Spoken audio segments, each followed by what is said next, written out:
ভোলা বাবুকে বলবো আমরা আইনি সাহায্য দেব, সিনিয়র লয়ারদেরকে আমরা অনুরোধ করব পাশে দাঁড়াতে। উনি শুধু মত দিন, সাক্ষীদের কেন্দ্রীয় নিরাপত্তা এবং মামলা অন্য রাজ্যের ট্রান্সফার, এই দুটো খুব এসেন্সিয়াল। একটি ছোট মোবাইল আছে যেটাতে অ্যান্ড্রয়েড মোবাইল নয়, আরেকটা অ্যান্ড্রয়েড মোবাইল রয়েছে।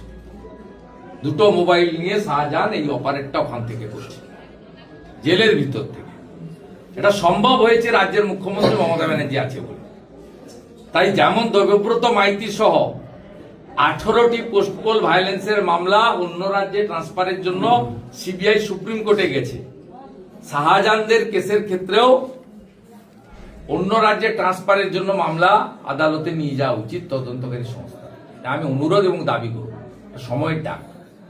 আর সমস্ত সাক্ষীর উচিত কোর্টে গিয়ে নিরাপত্তার দাবি করা, যাতে আর নিরাপত্তা রক্ষী সরকারি, সে রাজ্যের হোক কেন্দ্রের হোক, যাতে নিরাপত্তা তারা পায় তার দাবি করে।